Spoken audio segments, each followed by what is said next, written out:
కాబట్టి పిల్లరా, దేవుని మాట మనం విందాం. దేవుడు మనం పుట్టించాడు, దేవుడు తల్లి గర్భమందు రూపించాడు.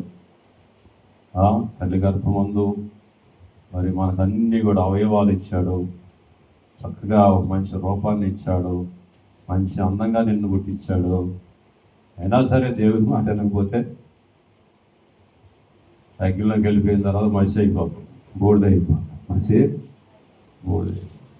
కాబట్టి దేవుడిని మనం ప్రేమిద్దాం. అందుకని దేవుడు ఆజ్ఞించింది ఏంటంటే, నీ పూర్ణ ఆత్మతో, నీ పూర్ణ హృదయంతో నీ దేవుడైన యెహోవాను ప్రేమించు. నీ దేవుడైన యెహోవాని ప్రేమించు, దేవుణ్ణి ప్రేమించు. అందుకనే మలాకి గ్రంథంలో ముగించుకుందాం, ముగింపులోకి మనం వెళ్దాం.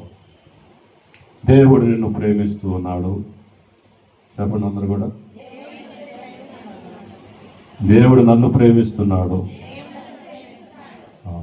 కాబట్టి దేవుడు నిన్ను, నన్ను, మనందరూ కూడా దేవుడు ప్రేమిస్తున్నాడు. అందుకని ఇక్కడ దేవుడు ఏమంటారంటే రెండవ అధ్యాయంలో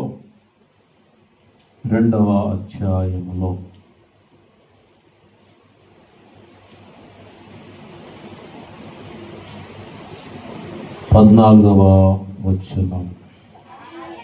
అది ఎందుకని అడుగు, యవన కాలం ముందు నీవు పెళ్లి చేసుకుని అన్యాయం చేసేది నీ భార్య పక్షముగా యెహోవా సాక్షాయం. అది నీకు తోడునై నీవు చేసిన నిబంధనకు పాత్రాలు కదా, నీ పెళ్లి భార్య కదా. కొంచెమైన దైవాత్మ నొందిన వారిలో ఎవడు ఇలాగూ చేయడు, ఇలాగూ మనకు కావాల్సిన పాయింట్ ఏంటంటే, కొంచెముగా నైనను దైవాత్మ నొందిన వారిలో. అంటే మనలో కొంచెమైనా దైవాత్మ అనేది, దేవుని ఆత్మ అనేది ఉంటే జగ్గేలాగా దేవుని కోసం మనం పరిగెత్తాం. అది నా పాయింట్. కొంచెముగా అయినా మనలో ఏం కావాలి? దైవాత్మ. దేవుని ఆత్మ ఉంటే నేను దేవుని దగ్గరికి వెళ్ళాలి, ముందుగా వెళ్ళాలి, దేవుని పాటలు పాడాలి. దేవుడు నాకు మంచి స్వరం ఇచ్చాడు, రోజుకి 1000 మాటలు మాట్లాడుతున్నాను. దేవుడి కోసం ఒక పాట అన్నా పాడాలి, దేవుడి కోసం ఒక పాట అన్నా. నాకు పాటలు రావండి, అందుకే దేవుడు నేర్చుకోవడానికి రమ్మని. అందుకే నేను చెప్తున్నాడు, ప్రార్థన చేయమ్మా, నాకు రాదండి, అందుకే నేర్చుకోవడానికి రమ్మా. కాబట్టి వాక్యం చెప్పండి, నాకు రాదండి, నేర్చుకోవడానికి. ఇవన్నీ కూడా మనం నేర్చుకోవాలి, దేవుడి దగ్గర మనం నేర్చుకోవాలి. దేవుడు నిన్ను నన్ను పుట్టించారు మనల్ని దేవుణ్ణి గణపరచడానికి, దేవుణ్ణి మనం గణపరచడానికి. 6 రోజులు చక్కగా పని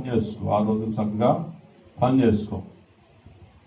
7వ రోజు వచ్చి దేవుణ్ణి, ఈ వారం అంతా నాకు ఎంతో ఆరోగ్యం ఇచ్చావు, క్షేమం ఇచ్చావు, ప్రాణంలో క్షేమం ఇచ్చావు, ఆరోగ్యం ఇచ్చావు, బలం ఇచ్చావు, శక్తిని ఇచ్చావు, ఆయుష్ని ఇచ్చావు, నేను అంత గొప్ప దేవుడు నాయనాన్ని దేవుని చక్కగా స్తుతించు, ఆరాధించు, గణపరచు.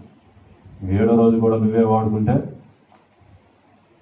వాడుకుంటే దానివల్ల మనకి దుఃఖం మనకు తెలియదు. కానీ బైబిల్ ఏం చెప్పారు? అసలు మరణ శిక్ష అని చెప్పారు.